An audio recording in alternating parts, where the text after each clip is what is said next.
Most people visit Japan and think they've seen it. Tokyo, Kyoto, Osaka, maybe Hiroshima. But the places you don't visit, the ones swallowed by forest, cut off by ocean, or quietly erased by decisions made in government offices far away, those are the ones with the real stories. We're counting down 10 towns that will make you look at Japan completely differently. The last one involves something the Japanese government has never formally apologized for, and most people have never heard of it. There is a town 2 hours from Tokyo that nobody goes to, not because it's hard to reach, because it no longer exists, and yet it's still there. Nichitsu was a mining company town built in the mountains of Saitama Prefecture to house workers extracting zinc and other minerals from the surrounding rock. At its peak, over 2,000 people lived here. The company built everything: houses, a hospital, a school, a cinema, a bowling alley. The entire infrastructure of a life, constructed by one employer for one purpose. When the mine became unprofitable in the 1970s and 80s, the company left, the workers followed, and the buildings stayed exactly where they were. Today, Nichitsu is one of Japan's most intact haikyo, abandoned places. The company housing blocks stand in rows, windows gone, floors collapsed, but walls still upright. The hospital still has equipment inside. The school still has desks. The forest is taking it back slowly. In 20 years, much of it will be unrecognizable. For now, it stands 2 hours from one of the world's largest cities, a perfectly preserved ghost town that most Tokyo residents have no idea exists. Most people have heard of Hashima. Few understand what it actually was. This small island off the coast of Nagasaki was once the most densely populated place on Earth. At its peak in 1959, 5,259 people lived on 6.3 hectares. That density, more than 83,000 people per square kilometer, has never been matched anywhere before or since. The entire island was a single coal mining facility owned by Mitsubishi. Every building, every system, every aspect of life was controlled by one company. Workers lived, worked, ate, and died within the island's concrete walls. What the tourist brochures mention briefly: during World War II, Korean and Chinese forced laborers were brought to Hashima to mine coal under brutal conditions. An estimated 1,300 people died on the island during this period from accidents, malnutrition, and exhaustion. They had no way to leave. In 2015, when Japan nominated Hashima for UNESCO World Heritage status, it agreed to acknowledge this history, then installed an interpretive display at the Mainland Visitor Center that South Korea and historians described as inadequate and misleading. The island is now a tourist destination. UNESCO listed. Photographed constantly. The forced laborers are mentioned in a small exhibit. The concrete city they built with their lives crumbles photogenically in the sea. Toyooka is not abandoned. It's something more complicated than that. This small city of 77,000 on the Sea of Japan coast made a decision that most Japanese municipalities talk about, but never actually do. It invited the oriental white stork back. The stork had been extinct in Japan since 1971. The last wild bird died in captivity. The population had been wiped out over decades by pesticide use that eliminated the frogs, fish, and insects the birds ate. Toyooka started a captive breeding program in the 1980s, then did something economically painful. Convinced local farmers to convert rice paddies back to wetland habitat, using no pesticides, accepting lower yields, to support a bird that hadn't existed in the wild in Japan for a generation. In 2005, the first captive-bred storks were released. They survived. They bred. There are now over 300 wild storks in the Toyooka region. The farmers who converted to pesticide-free farming found their rice commanded 3 times the price because consumers paid premium for stork rice, grain grown in fields that supported the birds. A dying rural town found a reason to exist by deciding to bring back something that was gone. The storks came back. So did some of the people. The cats outnumber the humans. This island in Ishinomaki Bay has fewer than 100 permanent residents and approximately 200 cats. The cats are not pets. They are residents. They have equal status. It started because the fishermen who settled here noticed cats gathering near their nets seemed to predict fish movement and weather. They began feeding and protecting the cats. A shrine was built to honor a cat accidentally killed by a falling rock. The cats became sacred. Today, the cats roam freely, sleep on boats, eat from communal feeding stations, and accept the attention of tourists who come specifically to experience a place where the social hierarchy works differently. The 2011 tsunami damaged the island. The population was already elderly and declining. Many feared the island wouldn't recover. The cats stayed. The volunteers who came to help after the tsunami, many of them because of the cats, helped rebuild. The island is still here. It will probably outlast several of its humans. Beneath the quiet town of Matsushiro in Nagano Prefecture, there are 10 kilometers of tunnels. They were dug between 1944 and 1945 by hand, mostly by Korean forced laborers.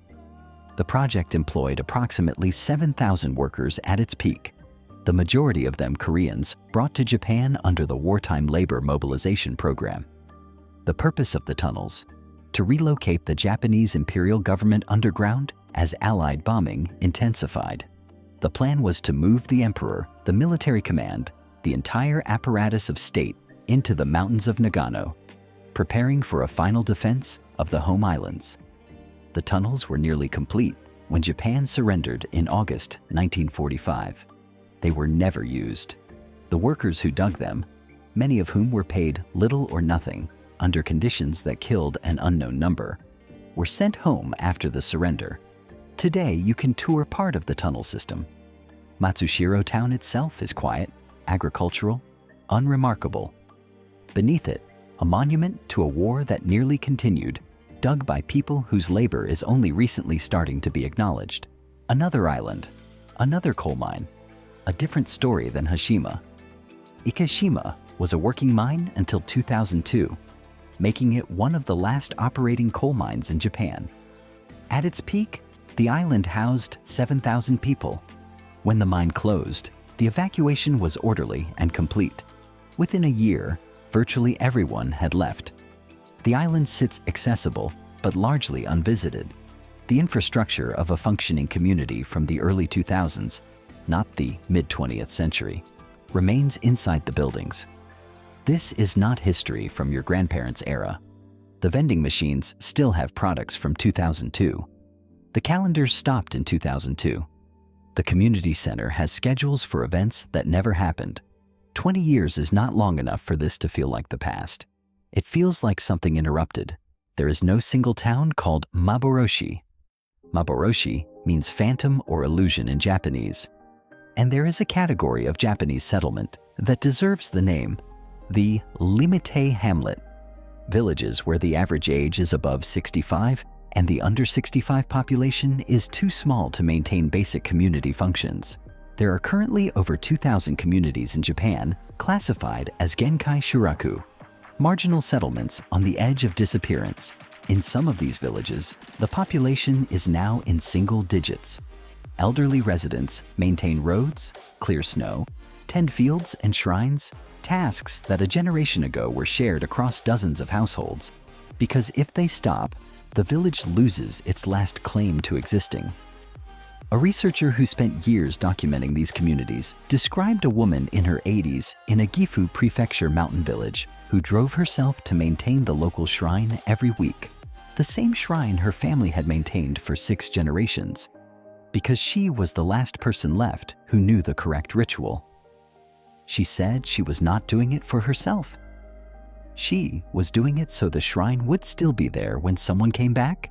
She has been waiting. The name Minamata is known in Japan the way Chernobyl is known in Europe.